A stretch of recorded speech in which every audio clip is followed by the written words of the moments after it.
Hello my dear friends, you're in the Military Summary channel, and today we will discuss the situation in Ukraine on the 29th of May of 2024. Today we have a lot of very interesting updates, so let's start. And first we're going to talk about Kharkiv direction. We have lots of very interesting things.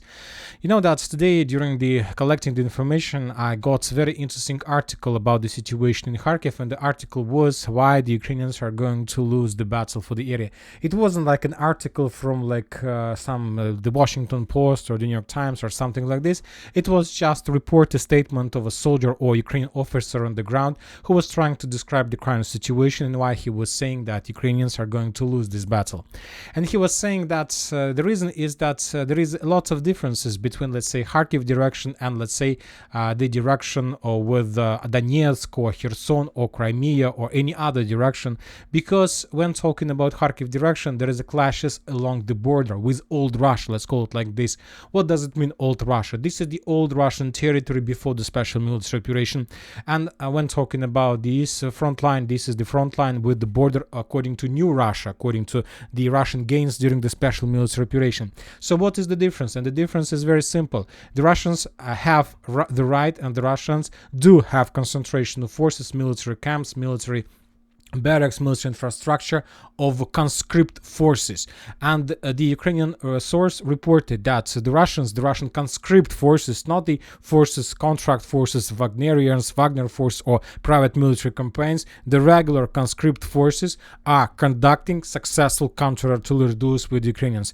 And according to the calculations, the Russian conscript forces since the beginning of Kharkiv operation managed to destroy bridge, tank, personal armored carrier, a significant number of just light cars, lots of strongholds, shelters, temporary positions, an endless number of infantry, the warehouses and ammo depots. So significant losses, and this is the main difference, that the Russians, let's say, this was the reason why the Ukrainians at first days didn't expect the Russian superiority, because the Ukrainians got used to fight with the contract forces, with those who sign the contracts, but not with the mobilized or conscripts. And when everything started, and then when the Russians started artillery preparation, start bombing positions, the Ukrainians realized that on these directions the Russians are using not just contract forces but also conscripts. And basically this is the first area, the first place where the Russians start using not just, let's say, special military operation army, but regular army as well. And this is the reason of significant Ukrainian losses of artillery. The Russians are using not just, of course, artillery forces. The Russians are using a significant number of Lancets, strikes, drones. Today, for example, we got hundreds, maybe dozens of videos of how the Russians were hunting and destroying another Ukrainian artillery system, another Ukrainian temporary position. So significant damage the Russians are dealing with this type of weapon and with the forces they have on the direction. So that was obviously, the Ukrainians didn't expect this. And another important thing is the current situation and current, let's say, talks about the use of the Western weapon on the territory of Russian Federation. So this is completely win-to-win situation. The Russians start using conscripting artillery, and the Russians know for sure that Ukrainians don't have the rights to attack the territory of Russian Federation with Western weapon. So basically the Ukrainians can't use HIMARS systems, can't use let's say different vampires, multiple launch rocket systems, many other types of weapon on Russian conscript forces, because it wasn't allowed by the Western countries. So completely difficult situation, very big dilemma for the Ukrainians. They obviously don't know for sure what to do and how to do, but because that fact that now more and more countries are allowing the Ukrainians to start using the Western weapon, maybe, and the Russians will reduce the number of conscript forces involved in the special military operation, or at least they will be forced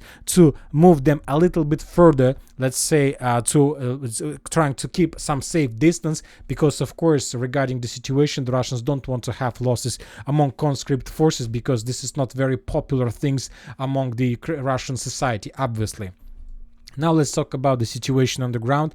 We have some mappers updates confirming that the Ukrainians, as a result of counter-offensive operation, managed to restore control over this territory. For now, we're not going to change the map because for this update we need some geolocations to confirm this, or at least for now we need a little bit more time, or let's say some confirmations maybe from pro-Ukrainian deep state. Maybe after that we will color this territory as the gray zone. On the other hand, the Russian forces continue reporting that they managed to improve their positions further to the village by the name of Zelyone.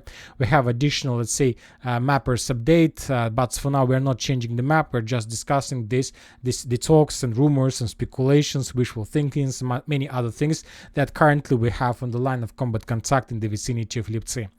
Now let's move to Volchansk. We have significant reports, and one of the most important thing is that according to different reliable mappers, the Russians established complete control over the southern part of the northern Volchansk, and the most important is that the Russians established complete control over this industrial zone, basically cutting the last supply lines that Ukrainians were able to use for supporting their forces in the citadel.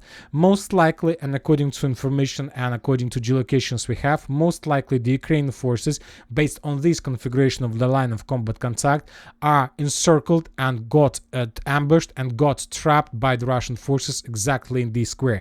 During the previous 24 hours, the Russians published significant number of artillery strikes, toss flamethrower strikes, aviation bomb strikes. So the citadel, the central Volchansk citadel, is under very heavy fire. Most likely there are a lot of Ukrainian forces who stuck there and have no chances to evacuate or to abandon their positions because they're encircled. Most likely, if the situation with industrial zone in the southern part of northern Volchansk is confirmed, then we can make 100% conclusion that citadel is encircled and the Ukrainians got into a cauldron and got ambushed. Furthermore, we have additional videos from the, let's say, eastern part of the northern Volchansk. The Russians are bombing this territory heavily as well, and based on the geolocations we can make a conclusion that the Ukrainians try to find another way, another roads how to supply or how to evacuate forces from Volchansk citadel, but this territory, these supply roads also under complete Russian fire control, and most likely the losses here are very heavy. For example, on this video we can see the final attempts from the Ukrainian side to evacuate soldiers. Those who managed to survive to evacuate were running away from the north to the south, but the Russians, as you can see, were following everything, and second later the Russians bombed this territory with FAB, and the evacuation team probably stayed there forever. On this video, for example, we can see also a series of Russian strikes, aviation strikes, artillery strikes all over the entire Volchansk, including the bridge area in the southern part of the northern Volchansk. So I think that based on the geolocations, based on the updates, based on the information we are receiving from the direction, maybe 2, maybe 3, maybe 5 days left before the entire northern Volchansk will be captured by the Russians completely. So a week, not more than a week, and this territory will be captured, obviously. Now let's move further to the northern Kupyansk direction. We have a lot of very interesting updates, and the most interesting updates are coming from Kislovka-Kotlarovka, from this area where the Russians continue offensive operation. You know that after the Russians captured Kislovka-Kotlarovka, there was a very short operational pause. After that operational pause, the Russians captured Ivanovka. After the fall of Ivanovka, the Russians were trying to improve their positions in the north, east and north of Stepovo-Novoselovka. Also, the Russians were trying to move along the railways, and during the previous 24 hours we got updates that the Russians destroyed another bridge, another pontoon bridge that connected the eastern, let's say, bank of Skol River with the western one, trying to reduce and destroy the Ukrainian logistic on the direction. The bridge was destroyed. Most likely the Ukrainians suffer some problems with supply, with support, with munition. Of course, this have some, let's say, some number of artillery shells and munition on this direction, but we see that they're suffering significant problems. The Russians during the previous 24 hours were bombing all over the entire northern Kupyansk, trying to destroy the warehouses, ammo depots. So this very, let's say, active direction, and most likely during the next 2-3 3 weeks, we're going to see additional progress of the armed forces of Russian Federation further to the west in direction of Oskol River. Now let's move to the south in direction of Stelmakhovka. According to updates we received during the previous 24 hours, the Russians managed not just to establish complete control over Mesazharivka, but also to improve their positions to the north and to the south. And now the Russians also, according to some Russian sources, managed to break through the Ukrainian defense belt to the south of Berestova, and the first Russian groups, the first Russian squads have already entered Stelmakhovka from the north, and there are very heavy clashes exactly inside of the village itself.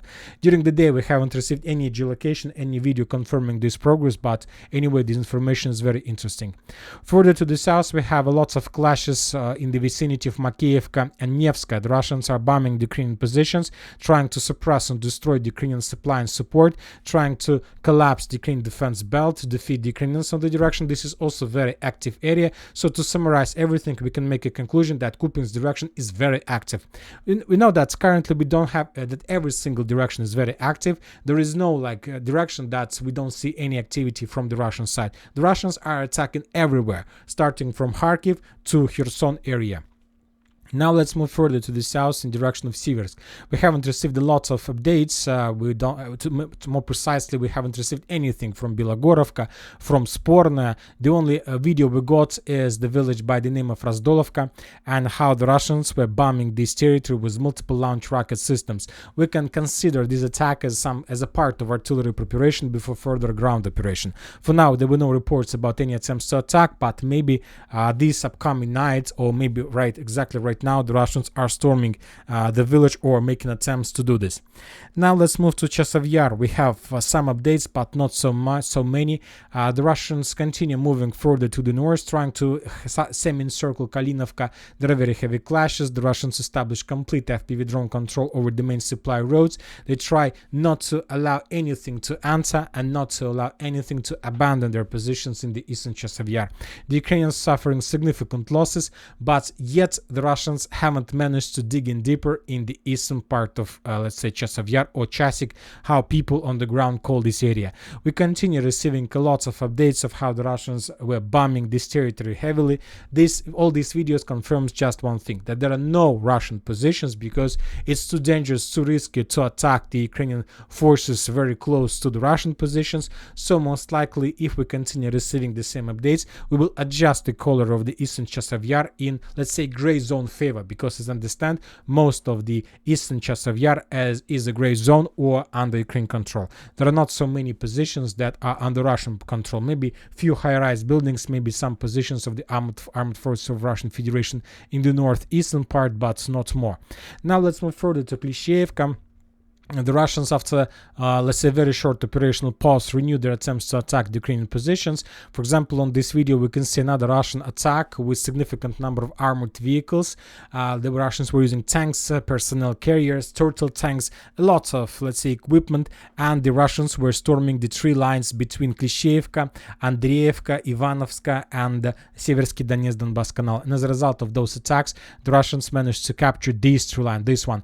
And the Russians got as close as possible to the next defense belt, probably to the last Ukrainian defense belt that located on the Russian side of Seversky Donetsk-Donbass Canal. We're talking about this rich network of the fortifications, and most likely this is the next target of the Russians, and after that the Ukrainians will have nothing on this area and they will be forced to leave this area completely.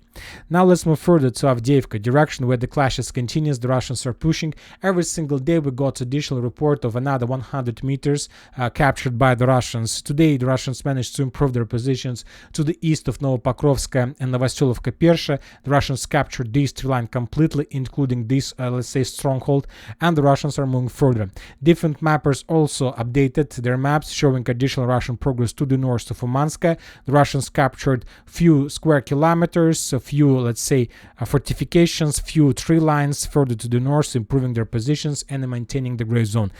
From the interesting videos I would like to share with you this video. This icon show us how the Ukrainians were trying to evacuate Abrams tank. I'll remind you that this is artillery pocket. The Russians during the previous months destroyed every single bridge, every single pontoon bridge in the area. Currently, this area is under the responsibilities of 47th Mechanized Brigade. There are significant number of Western weapons, Bradleys, Leopards, Abrams tanks, and most of them stuck in the area without any possibilities to evacuate due to water barriers and difficult, let's say, surface and difficult terrain in the area. So the Russians, as soon as they discover another armored vehicle of Western production, destroy it as soon as possible. Once again, on this video, we can see abandoned Abrams.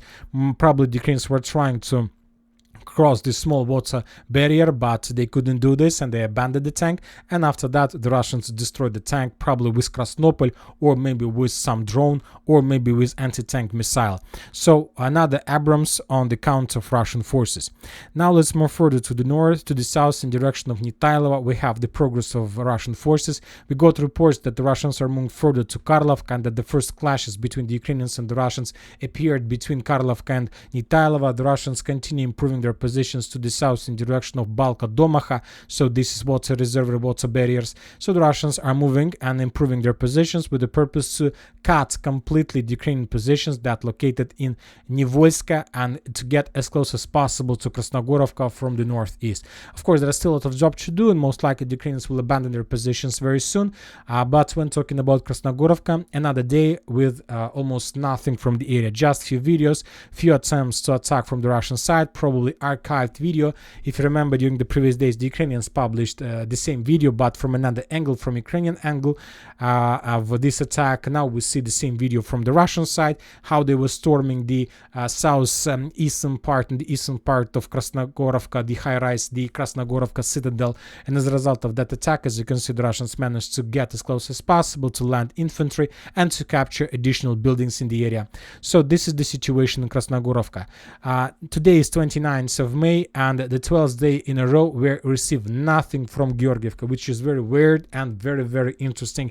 I expect that in 2-3 days the Russians will renew something, and this something is going to be very big, because almost 2 weeks no updates. Obviously the Russians are concentrating their forces, obviously the Russians are regrouping, bringing additional reinforcement, reserves, manpower, forces, tanks, armored vehicles, aviation, artillery, and as soon as they are ready, they will start the greatest offensive, probably to Kurakhove or maybe in some other direction. But due to complete absence of any updates, I believe that there are going to be significant number of forces concentrated on this direction. Now let's move to Kostiantynivka, Novomikhailivka. For the first time since the beginning of the battle for Poroskovivka and Kostiantynivka, the forces of 79th Air Mobile Brigade of the armored of the let's say forces of Ukraine reported that they managed to more or less stabilize the situation in Poroskovivka. The Russians were slowed down and probably even stopped. And the Ukrainians made a conclusion after those posts about the stabilization of the situation that most likely neither the Russians nor the Ukrainians have the critical mass and the number of forces required to finish the battle for Poroskovivka, Novomikhailivka, Kostiantynivka in someone's favor. So the Ukrainians expect that the next few weeks there are going to be some pause. The Russians will regroup, the Russians will do the same things as they used to do with Novomikhailivka. Probably they will bring additional aviation to the direction, and then the Russians will start bombing, pummeling and reducing Kostiantynivka, Poroskovivka till ruins. So for the next month or two there are going to be significant number of FABs, ADAPs, explosions, Lancet strikes, FPV drone strikes, and maybe somewhere in the beginning of July the Russians will continue moving further to the village. It's according to 79th Brigade of the forces of Ukraine. Now let's move to the most interesting, the most rich with updates direction, and we are talking about Staromaiorske and Urozhaine. As you can see, we have adjusted the map significantly because according to different sources, according to different information, the Ukrainians abandoned their positions in Staromaiorske completely. Currently the Ukrainians are controlling just the farms that located on the most northern edge of the village. We have a few videos, one from Staromaiorske showing additional Russian progress, the movements of the Russian armored vehicles, armored convoys without any resistance and without any problems from the Ukrainian side, which confirms the Russian progress. We have different mappers updated their maps, including pro-Ukrainian deep state, showing that around 80% of Staromaiorske is under the Russian control, 15% is in the gray zone, and just 5% under Ukrainian control. and we are talking about the farms and probably the most northern, let's say, buildings along Zavodskaya Street. When talking about Urozhaine, we have adjusted the map as well. Today, most likely, the Russians also established complete control over the southern farms, and the battle for the residential area began. On this video, we can see another Russian convoy with significant number of armored vehicles, tanks, personnel carrier, infantry, and the most important, we also don't see any resistance from the Ukrainian side. You know that during the previous few months, the Russians were attacking the Ukraine all over the entire territory of Ukraine. The Russians were attacking Sinkovka, Kislovka-Kotlarovka, Makeyev, Novaya Gorovka, Stelmachovka. The Russians were attacking the Ukrainians in Belogorovka, Terny, Tarskoye. The Russians were attacking Sporne, Razdolovka, Chasiv Yar, Klishchiivka, Avdiivka. The Russians were attacking Arkhangelsk, Cheretina, and the Russians were attacking Novomikhailivka, Ugledar, Rabotina, Kharkiv direction. The Russians were attacking during the previous few months every single square kilometer of the line of combat contact. And today I made the conclusion that most likely the Russians were trying to find the direction which is the weakest one. They were trying to find the place whereas the Ukrainians have the weakest defense belt. And we know that the entire defense belt, starting from Kharkiv till Kherson, can be judged and can be determined by the weakest square kilometer of defense. And most likely, as a result of significant number of attempts to attack, significant losses from the Russian side, and we remember the number of destroyed Russian tanks, personnel carriers, infantry, and the Ukrainian FPV drone strikes, the Russians did found direction where the Ukrainians have the weakest defense, and this is the line between Staromaiorske and Urozhaine. We see hordes of Russian tanks moving to the north without any resistance from the Ukrainian side, and most likely the Russians are not going to stop, and most likely the Russians have a certain target, certain goal to get as close as possible to the town by the name of Velika Novoselovka, and most likely the Russians are able to do this because they see the current situation on the ground. They see that the Ukrainians have sent every single soldier they have in reserve to the north in Kharkiv direction. Furthermore, the Ukrainians, due to critical situation on the line of combat contact, were forced to reduce the months of study of soldiers from 2 months to a month and a half.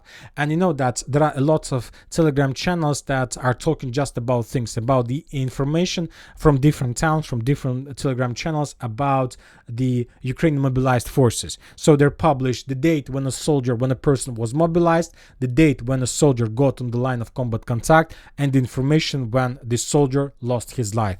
And sometimes, and not sometimes, it used to be sometimes, let's say 3-4 months ago. But when talking about now, it's most often situation when 2 weeks ago a person was mobilized somewhere in Odessa, 10 days ago a person got on the line of combat contact, and 2 days ago a soldier lost his life somewhere in the vicinity of Liptsi or in Kharkiv.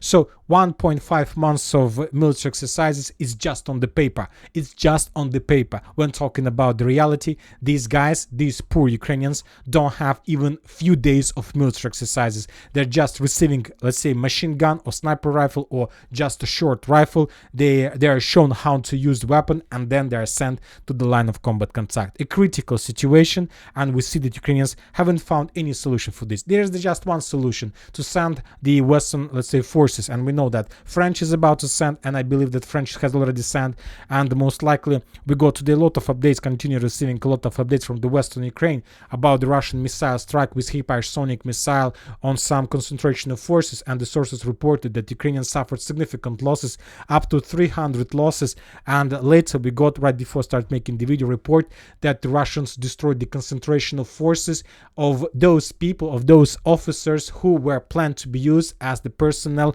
who would be responsible for operating, controlling of F-16. So basically this information wasn't confirmed, but of course this might be very big damage to the Ukrainians, right?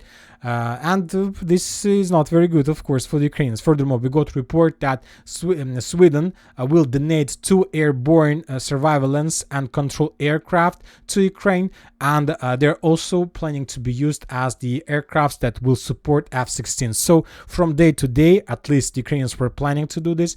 We can see the first F-16s in the battle. Furthermore, today we got report that Ukrainian Global Hawk, Ukrainian, the US Global Hawk was flying in the Black Sea very close to the Russian positions in Novorossiysk and Sochi.